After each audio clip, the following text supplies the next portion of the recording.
Welcome to the Mean Lady Talking Podcast. This is the podcast that tackles tough questions about relationships, life, love, and loss. It may not be the advice you want, but is probably the advice you need. And now here's your host, grief therapist, motivational speaker, relationship expert, best-selling author, and attorney, the not really mean lady herself, Susan J. Elliott.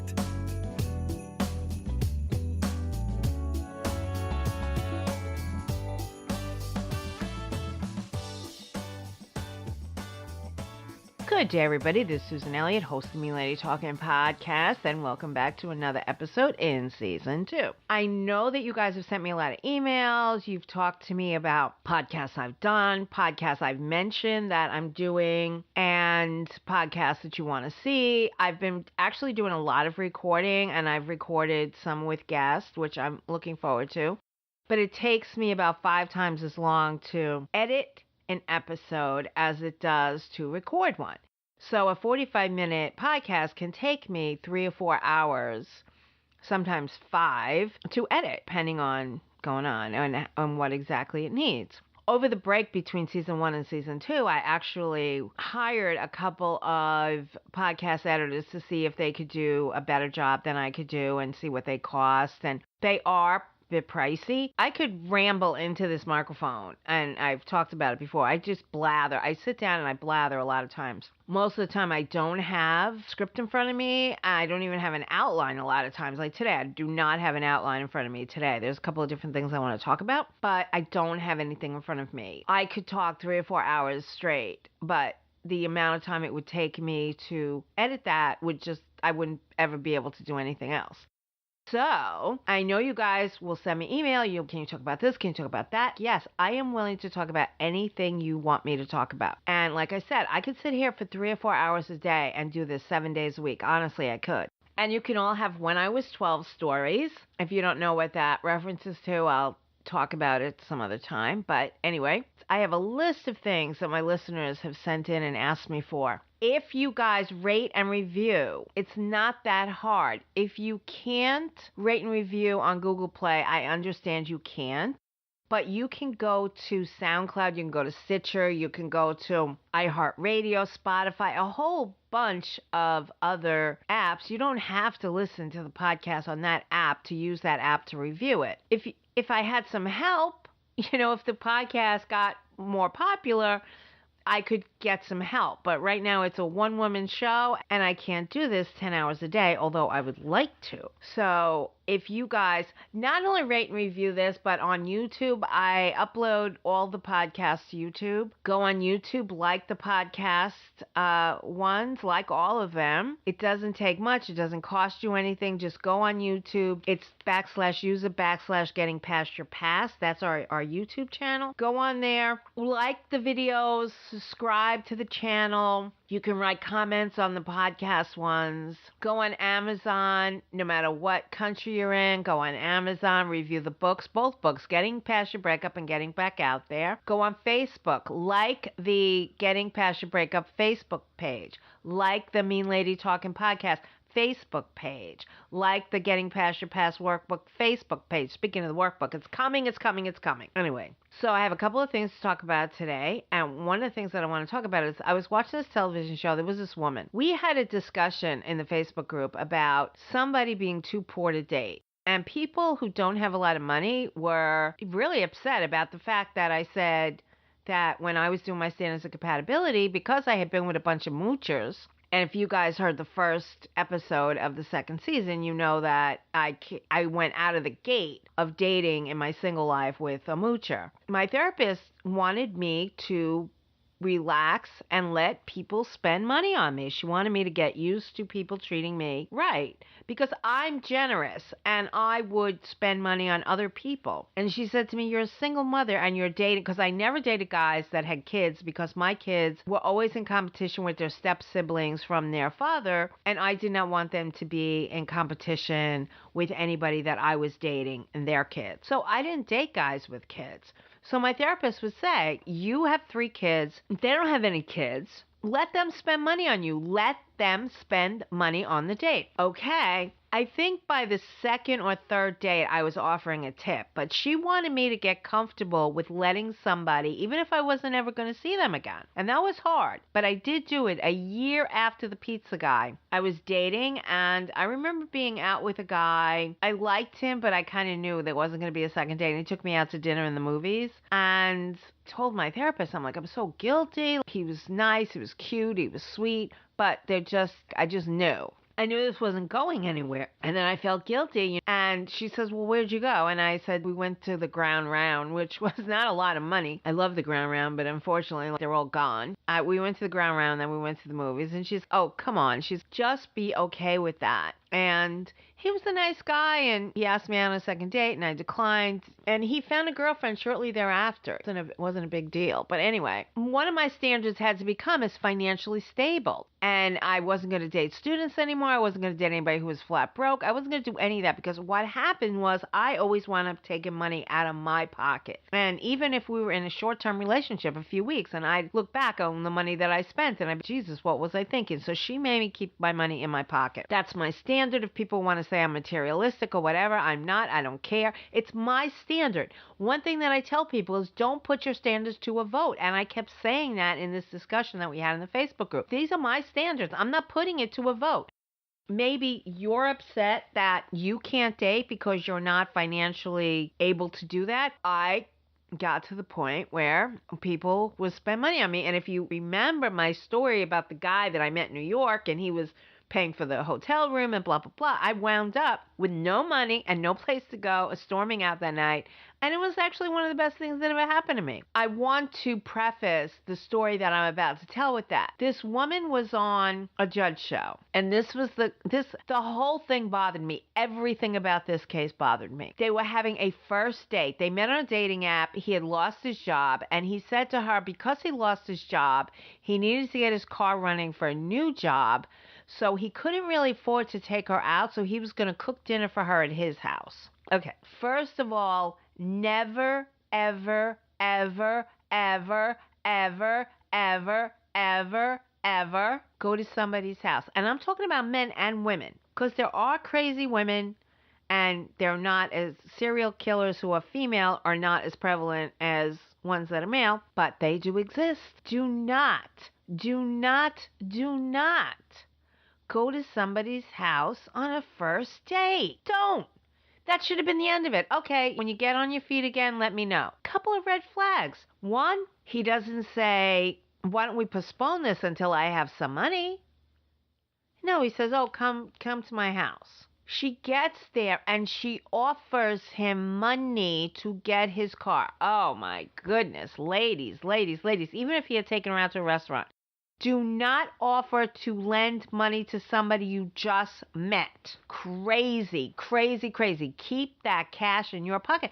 She goes, I'm too nice. No, you're not nice. You're a fool. Anybody who says I'm too nice is usually not. They're a fool. There's a big difference between being too nice and being a fool. You're a fool. You meet somebody, first of all, you're willing to go to his house on a first date, fool. You're willing to put up with, oh, I'll cook you dinner for a first date, fool. Oh, I don't have a job, but let's go out anyway, fool. And of course, Loverboy gets into court and he says of what they all say. And women say this too. It's not just men, but women say it too. But I love when men say this. She only turned it into a loan because I didn't want to see her again. No, doofus. He said it was a gift. First of all, what guy takes a gift of hundreds of dollars of money from a woman he just had one date with and doesn't want to see again? I was feeling guilty that a guy spent money on the Ground Round, and this guy's taking hundreds of dollars. Where is your moral compass?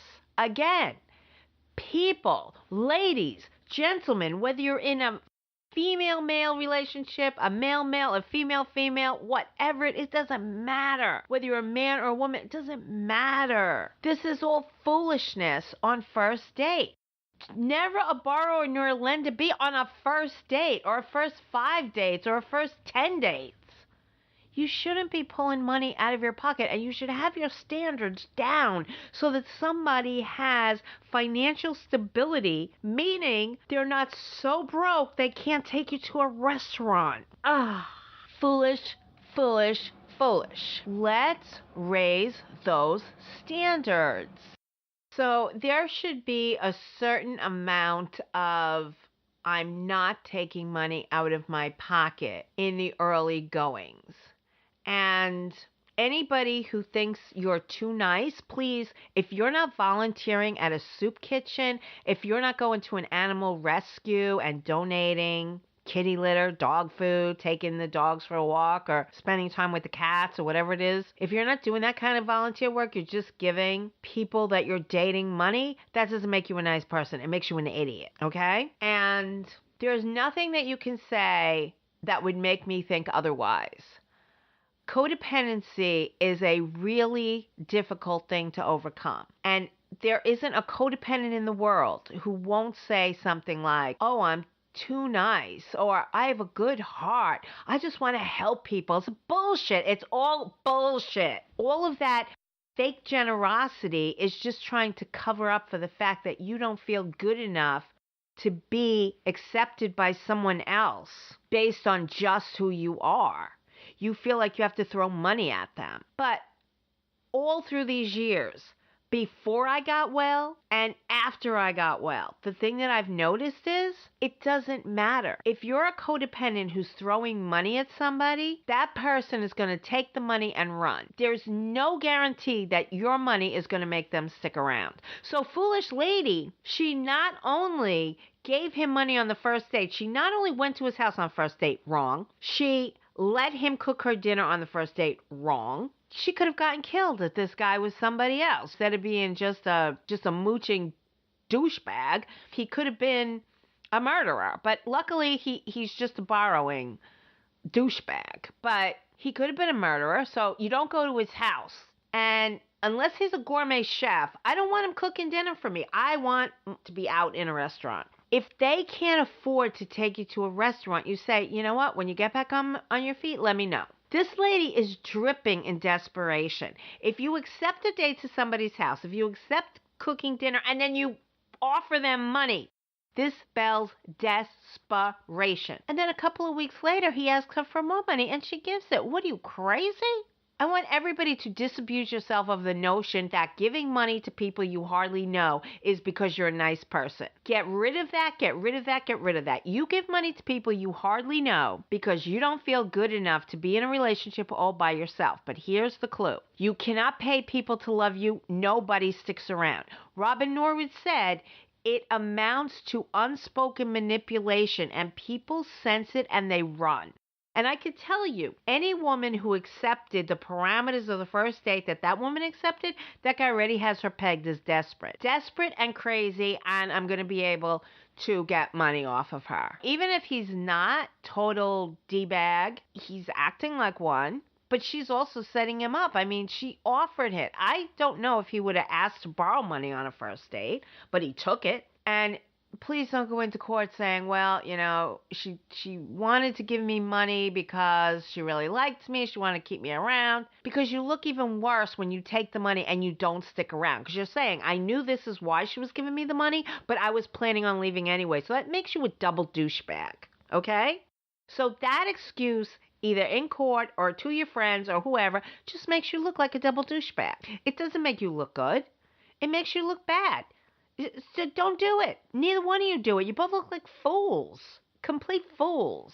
Any guy who's going to show up in court and go, it was a gift until she realized I didn't want to be with her, that's not a defense.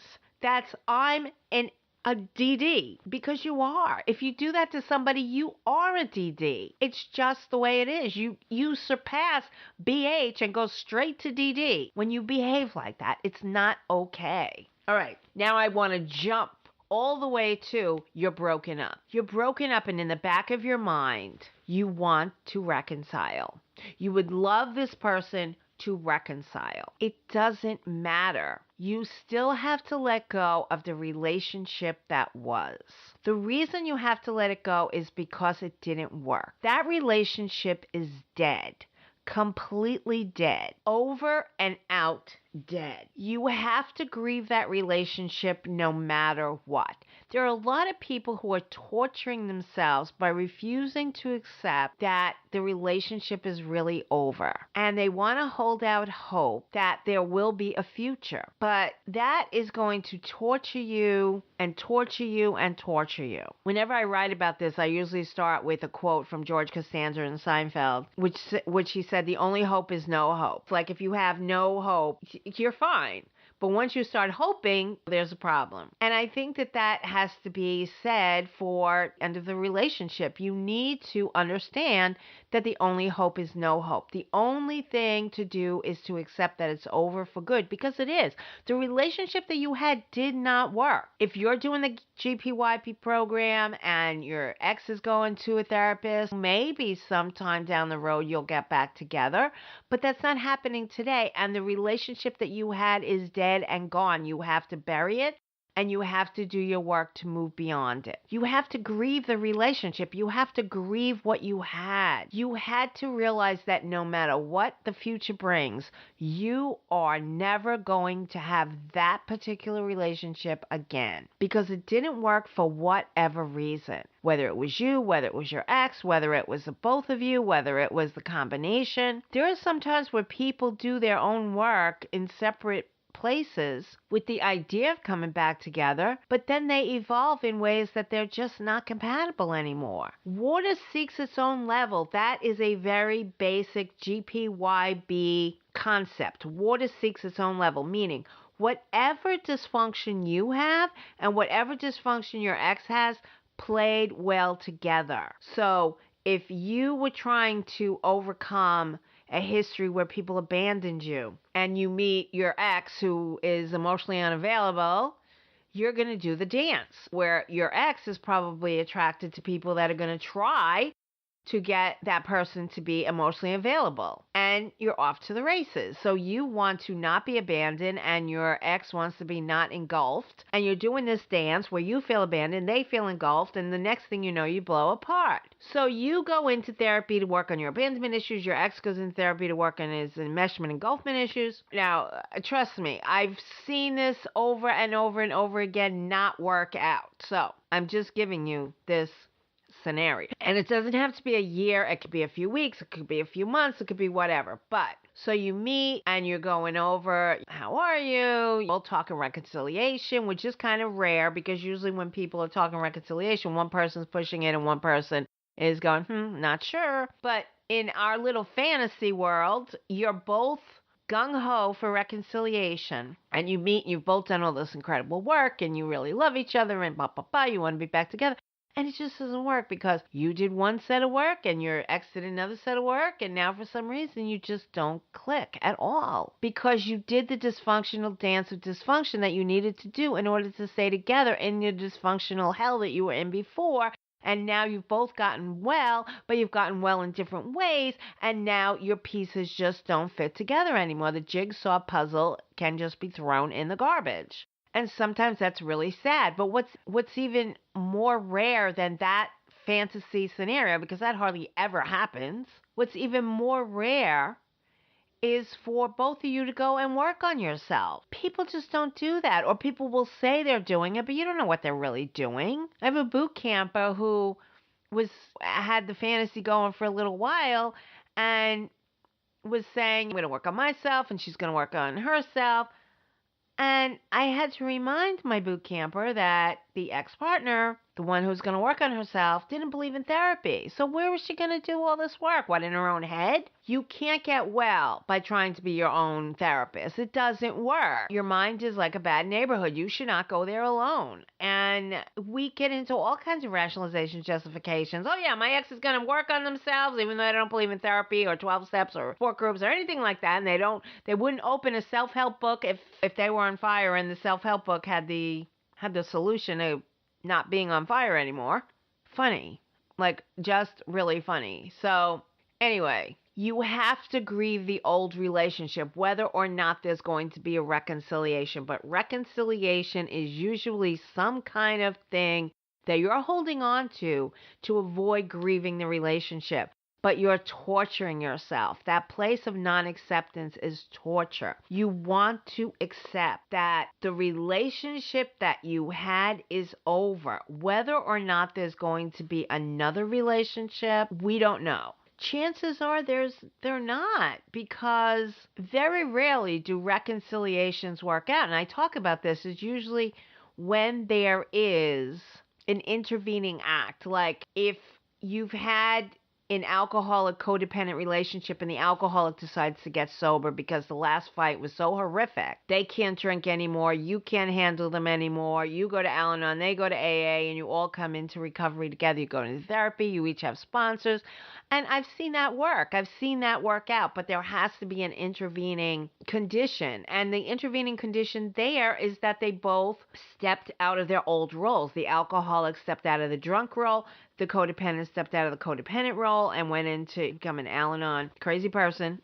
I love people in Al-Anon, so don't send me any cards or angry letters. Usually, reconciliations don't work out unless it's something like that. Or sometimes, and I hate to say this, but sometimes when a child passes, it's very difficult for parents to stay together. Many couples will break up because they're both so hurt and they both go to their separate corners and then they both feel isolated. Their friends are isolating them, their family's isolating them, and they're isolating each other and they don't get it. But sometimes if they each go into grief counseling and they do couples counseling, they can come back together. So those are the times where reconciliation can work. But just like you go work on yourself and I'll work on myself with like no clear direction and no clear rhyme or reason, I've never seen that work out.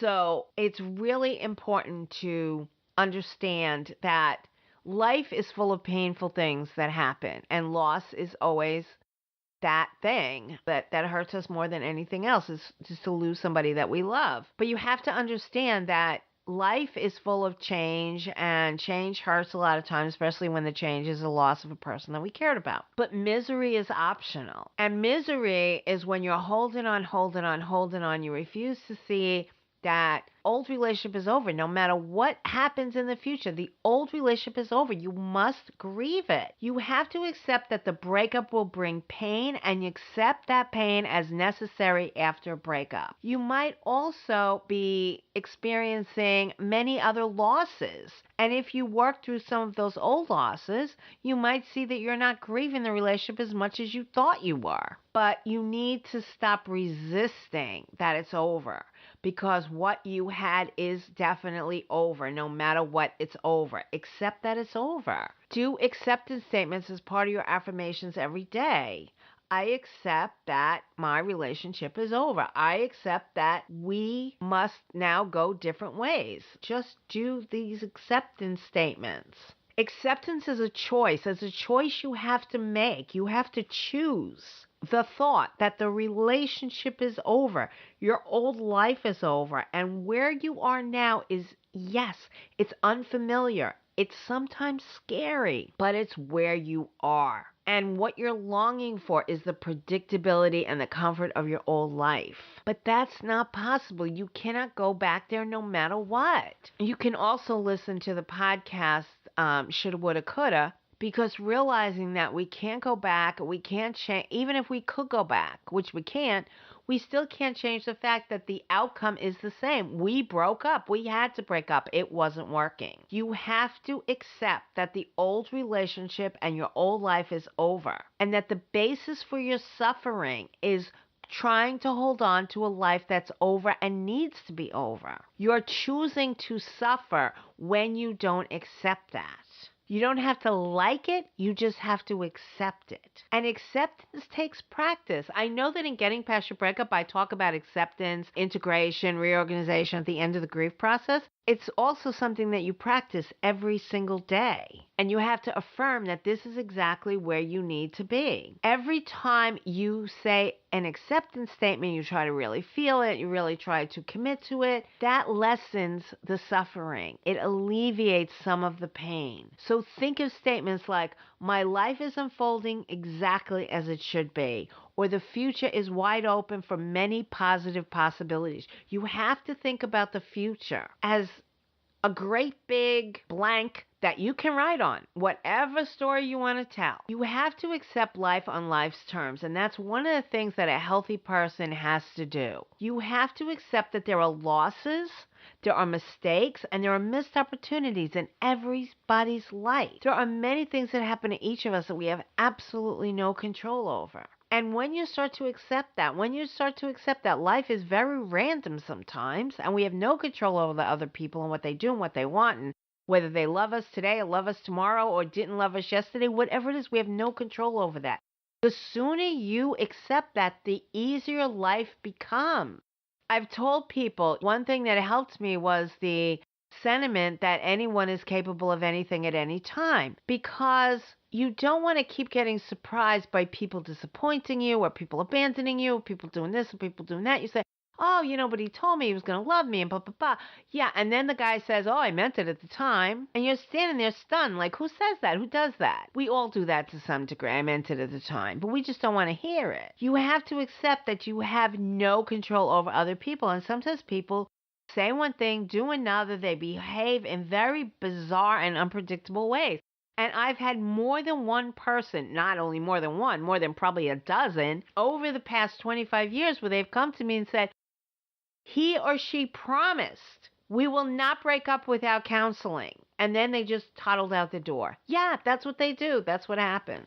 And you're like, but you promised. And they're like, you know what? I know I promised, but there's nothing a therapist is going to say that's going to make me want to stay in this relationship. So let's just end it here. That person's being truthful. They're being honest. And yeah, they thought that they meant it at the time, but maybe you shouldn't promise things like that. And like I talk about in all the affirmation material, positive thinking creates new pathways in your brain, new neural pathways that wake up your sad brain and help you to achieve more in your life.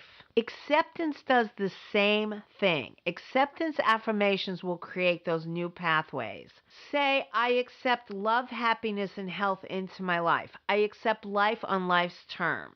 I accept that things are the way they're supposed to be. I alone have the power to make me happy. So that you take that power out of somebody else's hand and you affirm, I let go my ex's power over me and my happiness. I embrace my life and all the possibilities before me. You have to affirm that you're doing the very best you can, and you have to let go, and you have to accept life on life's terms and accept things the way they are. Then give yourself credit for doing that very difficult work. We have to think about the fact that we need to get going on building a new life, not staring at the closed door that our ex is behind and wishing that it was different and wishing they'd come back and wishing we could have our old life. That's not going to be helpful, guys. It's just not going to be helpful. Please think about acceptance if that's something that you're struggling with. So, what have we learned today? We learned that we're going to go to the Mean Lady Talking podcast and we're going to review and rate it. And we're going to write nice things on the Facebook page, the Mean Lady Talking podcast Facebook page, and the Getting Past Your Breakup Facebook page. And we're going to go to Amazon or Barnes & Noble and Goodreads, and we're going to review both books. And we're going to go to YouTube, and we're going to like all of the Getting Past Your Past videos. That's what we're going to do. Okay? And then maybe I could get more podcasts out if I could have somebody else do some of the editing. Thank you, guys. Reviews are really, really important. So please, and keep the cards and letters coming. I want to know what you want to hear about. And I know that, and if you want to come on the podcast, let me know. I do have some guest podcasts coming, and I'm really excited about it, and I can't wait to get to editing them. I did a half of one. It's more difficult than doing it with one person. Anyway. Okay, guys. Send me your letters. meanladytalkingpodcast@gmail.com. I want to let you guys know I just bought the domain Mean Lady Talking, so the podcast is going to be getting its own website soon. So again, rating and review will help with that as well. So I can put all of my podcast show notes in one place, and I won't have to muck it up with a bunch of articles. So I'd like to get that going too. So if you love the podcast, rate and review, not just podcast, but all of the GPYP materials, and GBOT. Let's not forget GBOT. Okay, great. Talk to you guys soon. Take care, everybody. Talk to you later. Bye-bye.